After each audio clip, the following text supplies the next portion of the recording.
Hey Mom, so I know you've been having a hard time with some foot pain, maybe like a plantar fasciitis type of deal, so finally decided to actually put together a little series of exercises for you real quick. Hopefully these are helpful. So first thing I want you to do is to reset the quality of the tissue of the bottom of your foot. So I want you to grab a lacrosse ball, or even since you've been a little bit more sensitive lately at the bottom of your foot, maybe even like a tennis ball might be a little easier. This is what I want it to look like when you roll around. I want you to get it right in kind of this arch of the foot and meaty part of the foot. I don't want you to be pressing really hard into any what feels like bones, but just the muscles. And you can stand and do this, you can sit and do this. But what I do is I'll go kind of back and forth. I'll do a few repetitions, just nice and slow, working across any tender areas up and down. And then I might go across a little bit.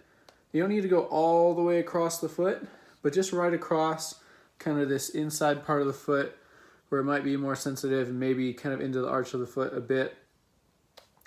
If you find an area that's particularly tender, just kind of hold some pressure down on it and just do little oscillations back and forth on that spot. Help make it feel a little bit better, okay? Now, after you have kind of massaged out your foot, and actually another thing you can do if the ball doesn't work that well, just get in with your thumbs and dig into your foot a little bit. Same thing, just find those tender spots. And this should be like, I don't know, 2-3 minutes total effort. You shouldn't try to crush your foot and make it feel terrible while you're meshing it out, just enough to kind of massage and reset those tissues. So after that, I want you to go ahead and actually do just a little bit of calf stretching. Now, so I'm going to show you on my other leg.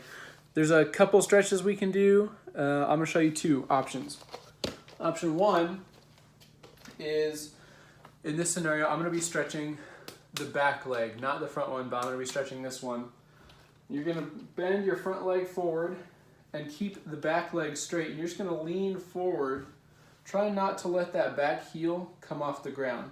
When you do this, you should feel a nice long stretch through the back of your leg, okay? And I'd hang out for about 30 seconds. And again, you can kind of oscillate back and forth a little bit here. Just try to go further into that stretch.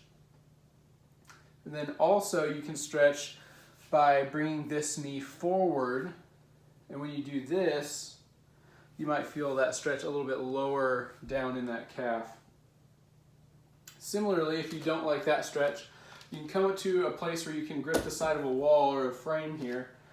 Still stretching this leg, you can bring the ball of your foot up on the wall and then try to bring your body close to the wall. And again, this is giving me that high calf stretch. Same thing, 30 seconds or so, you can oscillate a bit.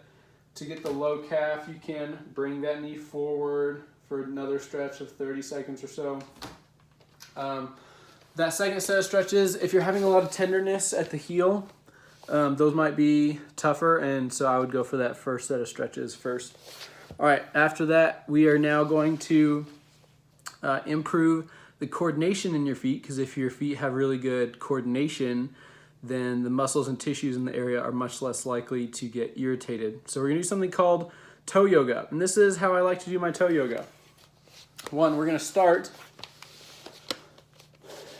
and we're just going to try to coordinate the toes independently of each other. So I want you to try to lift your big toe independently of your little toes. And you could try to do that, I don't know, 10, 20 times, something like that. And then you do the opposite. You're going to lift all your little toes and not your big toe. Maybe 10, 20 times until you really get that practice. And for a lot of people, this is really difficult at first. You might not actually be able to separate them out, especially if you've been having pain in your foot. It can create some difficulty with that coordination. But practice this. So you can alternate back and forth even now, going big toe, then all the little toes, big toe, little toes. And now let's try to do kind of like you're sliding down the keys on a piano. I want to go pinky toe, next toe, next toe, next toe, big toe. Pinky toe, next toe, next toe, next toe, big toe. just like a little rainbow here, okay? And then we can also do doing pinky toe and big toe go down first, and then the middle 3 toes come down. And then you go pinky toe, big toe, and then the big other 3. And that just kind of makes you really spread your toes out nice and down. The last part of toe yoga is going to be some arch raises. Okay, so I want you to watch this inside arch of my foot here. So you're going to try to raise this arch up off the ground, like so. See how I kind of get like a nice big curve there? So I go from flat foot to nice strong arch. Now notice you can see kind of the ball of my foot gets closer to my heel as I do this. Okay? Now notice I'm not trying to lift my big toe up a ton while I do this. I'm not pressing down into the ground with my big toe. I'm actually have my big toes kind of relaxed, and all my toes are relaxed while I'm doing this. And you might try doing this standing. Once you get this kind of sitting, it's good to practice this when you're loaded with your body weight. The crazy thing is you're actually using a muscle that goes from the inside of your calf all the way up through here to accomplish this motion. It doesn't always feel like you're using that, but that's what it is, okay? So that is toe yoga, roughly 10, 20, 30 reps of that just to get practice in. Last thing we're gonna do is some calf strengthening.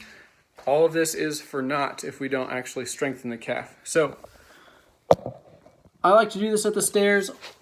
Honestly, you don't have to actually do this on an elevated surface. You could do this just on the flat ground, but so yeah, if you need to start there, great. But what I'll do is come up the stairs, gonna go into a little bit of a calf stretch here actually. You can see my heels lower than the step. And then I'm going to raise my heels up really, really nice and tall, all the way up, and then slowly control them back down. Okay, so I might come all the way up, and slowly back down. And all the way up, slowly back down. And if you get really advanced, you might start doing this just on one foot. It might take a while to get there, but it'll really help once you do. And like I said, similarly, you could just do this on the ground. It'd be great as well. I hope that's helpful. I love you. Talk to you soon.